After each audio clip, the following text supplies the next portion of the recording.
လာပိုင်းနှစ်ပိုင်းဟာ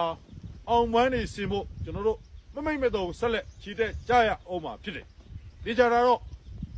လူအောင်ပွဲဟာနီးကပ်နေပြီဖြစ်တယ်ဖက်စစ်ကြာဆုံးမှုဟာပိုမိုနီးကပ်လာပြီဖြစ်တယ်ဒါကြောင့်ကျွန်တော်တို့အားလုံးယုံကြည်စိတ်နဲ့တည်တည်ငြိမ်ငြိမ်နိုင်ငံရေးဥဆောင်မှုမှန်မှန်ကန်ကန်နဲ့ကျွန်တော်တို့ပြည်တော်စုဖြစ်တည်မှုပေါ်မှာအကောင်းဆုံးသုံးသပ်ပြီးတိုင်းရင်းသားအားလုံးခေါင်းဆောင်အားလုံးနိုင်ငံသားအားလုံးလူသားအားလုံးကျွန်တော်တို့နိုင်ငံတွင်းမွေးဖွားခဲ့တဲ့လူတွေအားလုံးစီစီလုံးလုံးနဲ့တည်တည်ငြိမ်ငြိမ်လှုပ်ဆောင်စာရှိတဲ့တော်လိုင်းတာဝန်ကြီးဆောင်ရေးတာဝန်တွေအတွက်ရေတို့ရေရှည်မျှော်မှန်းချက်တွေချမှတ်ပြီး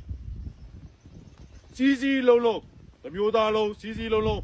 တိုင်းသားလူတို့အားလုံးစီစီလုံးလုံးရှေ့ဆက်သွားကြပါစို့ဖက်စစ်ရဲ့နောက်ဆုံးညီကုန်းအတွက်ကိုကျွန်တော်တို့အားလုံးစီစီလုံးလုံးနဲ့ဆက်လက်တိုက်ဖြတ်ကြပါစို့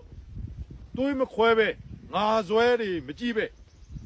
ရှေ့တုန်းကဘာဖြစ်ခဲ့လို့ဘယ်သူကငါ့ကိုဖိနှိပ်ခဲ့လို့အခုချိန်မှာငါပြန်ပြီးတော့စသဖြင့်လူမျိုးစုတိုင်းသားချင်းချင်းကြားထဲမှာတွေးကွဲခြင်းအလင်းမရှိဘဲနဲ့နောက်မျိုးဆက်တွေရဲ့မျက်နာကိုပဲကြည့်ပြီးကျွန်တော်ကြော်ဖြတ်ကြပါစို့ကျွန်တော်အနေနဲ့တိုက်တွန်းခြင်းပါတယ်တစ်ဆက်တည်းမှာပဲလက်ရှိဖက်စစ်တပ်ထဲမှာဆက်လက်လှုပ်နေကြတဲ့ကျွန်တော်နဲ့တပတ်စင်တဲ့စစ်ဗိုလ်ချုပ်တွေဆိုတဲ့ကောင်တွေအပါဝင်စစ်ဗိုလ်စစ်သားတွေကိုစစ်သားဟောင်းတယောက်ကစစ်သားစကားပြောလိုက်ချင်သေးတယ်မင်းတို့လုပ်နေတဲ့အလုပ်ဟာမင်းတို့ဆိုနေတဲ့တစ္ဆာအတိုင်းမဟုတ်ဘူးဆိုတာမင်းတို့တိလျက်နဲ့ကိုယ်လိပ်ပြကိုလိမ်ပြီးတော့ယာဒူအာနာနေယာငွေကြေးအခွင့်အရေးအတွက်မင်းတို့ဟာဖက်စစ်အာနာရှင်တွေတီအာနာတီတိုင်းအတွက်အသက်ပေးနေကြတဲ့စစ်ကြုံတွေဖြစ်နေကြတယ်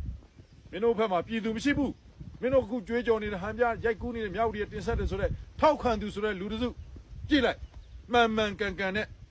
မြင့်မြတ်တဲ့မျောမြင်မှုတွေနဲ့ပြည်သူတွေမဟုတ်ဘူးကိုကျိုးစီးပွားတစ်ခုအတွက်လိုင်းငန်းလေးကမစင်းရဖို့ယောက်ျားယာဒူကမစိုးရဖို့ရနေတဲ့လာစာရိတ်ခါလေးတွေမဆုံးရှုံးရဖို့ငါတို့တက်ဆိုတဲ့အတိုင်းဝိုင်းပြိုပြက်သွားရင်ငါတို့တွေစားမယ်တောက်မယ်ခွက်ပြောက်တဲ့ဘဝရောက်မှာမို့လို့စသဖြင့်တကိုယ်ရည်အကျိုးစီးပွားအတွက်ပဲထောက်ခံနေကြတဲ့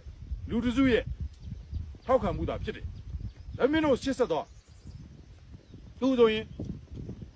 တိုင်းမှုတွေတယောက်ဖြုတ်ခံရထောင်ချခံရမင်းတို့ဗမာလေပြည်သူတရားလုံးရဲ့အကျိုးစီးပွားတဲ့ထမ်းဆောင်ခဲ့တဲ့ဆိုတဲ့အောင်မြင်မှုအတီးပွင့်တမိုင်းဘယ်မှာလဲမရှိဘူး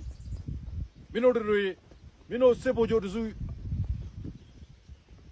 အာနာတီမြဲဖို့မင်းတို့ကင်ဆွဲထားတဲ့မြမစီးပွားရေးတရားလုံးကိုဆက်လက်ချုပ်ကင်ပြီးတော့ခုတ်သွေးစုပ်အမြတ်ထုတ်ဖို့မင်းတို့သားသမီးတွေကောင်းစားဖို့ကုမ္ပဏီကြီးတွေကြီးပွားဖို့တကိုးထွားဖို့ကြည်တက်ပဲလှုပ်လာခဲ့တာဖြစ်တဲ့ဆိုတဲ့အကြောင်းအခုတဖြည်းဖြည်းဆုပ်ယုပ်ကျဆင်းလာတဲ့စီးပွားရေးနဲ့တဖြည်းဖြည်းမင်းတို့တပ်ဖွဲ့တွေပြိုအပ်လာတဲ့အခြေအနေကိုကြည်ချင်းအားဖြင့်မင်းတို့ဟာမှန်တဲ့ဘက်မှာလှုပ်နေကြတာမဟုတ်ဘူးဆိုတာမင်းတို့ကိုသိပါတယ်သိရတဲ့မင်းတို့ဟာအာနာအကျိုးစီးပွားအတွက်ဇွတ်မိုက်နေကြတဲ့လူမိုက်တွေသာဖြစ်တယ်တော့တစ်ချိန်မှာတော့သမိုင်းစာမျက်နှာထဲမှာမင်းတို့ဟာတိုင်းပြည်ကြီးကိုဒီလောက်ထိပြက်အောင်ဖျက်သွားခဲ့တယ်ဆိုတဲ့သမိုင်းရှင်းမဲ့ဝင်မှာဖြစ်တယ်အဲ့တော့မင်းတို့စစ်ဖို့စစ်သားတွေကိုဒီဖက်စစ်တော်လိုင်းရေးအောင်လန်းတော့လွန်ခဲ့တဲ့တစ်ပေါင်း80ကဒီလူလွင့်ထူခဲ့မှုတဲ့အောင်လန်းတော့နောက်ခံထားပြီးပဲပြောလိုက်ခြင်းနဲ့မင်းတို့ဟာဖက်စစ်စနစ်တီဆောက်ဖို့ကျိုးပန်းနေကြတဲ့လိန်ညာခိုင်းခံနေရသောစစ်ကြုံလူဒန်းစားဖြစ်နေတယ်ရုံထွက်ပါဖက်စစ်စနစ်ကြောင့်ကဘာကြီးဟာလည်းစိုးရိမ်ပူပန်ခဲ့တယ်ဖက်စစ်စနစ်ကိုဘယ်သူမှလက်မခံလို့လည်းတွန်းလှန်ခဲ့ကြတယ်ဖက်စစ်စနစ်ကြောင့်ကြီးပွားခဲ့တယ်ဆိုတဲ့နိုင်ငံတနိုင်ငံမှမရှိခဲ့ဘူးဆိုသမိုင်းလည်းမင်းတို့သင်ခဲ့ကြရတယ်ဘာကြောင့်ဖက်စစ်အာဏာရှင်စနစ်မြန်မာပြည်မှာကြီးဆောက်ဖို့မင်းတို့ကူညီကျင်ရတာလေမင်းတို့တိုင်းပြည်ကိုတကယ်ချစ်တယ်ဆိုရင်မင်းတို့မျိုးဆက်တွေကိုတကယ်ချစ်တယ်ဆိုရင်မင်းတို့ဆိုနေတဲ့တစ္ဆာကိုမင်းတို့နားလဲပြီးတေးသေးချာလိုက်နာစောင့်ထိန်ခြင်းနဲ့ဆိုရင်ဒီကနေ့ကစပြီးဖက်စစ်အာဏာရှင်စနစ်လက်ပါစီဖြစ်ခပြက်သားရုံထွက်ပြီးစစ်သားကောင်းတယောက်ရဲ့ဂုဏ်ရည်ကိုတိဆောက်ကြပါလို့အလေးနဲ့ပြောကြားရင်းနဲ့ပြည်သူတော်လှန်ရေးမုတ်ချအောင်မြင်မယ်ဆိုတဲ့အကြောင်းဖက်စစ်အာဏာရှင်စနစ်မုတ်ချကြဆုံးမယ်ဆိုတဲ့အကြောင်းတိုင်တယ်သစ္စာပြုလိုက်တယ်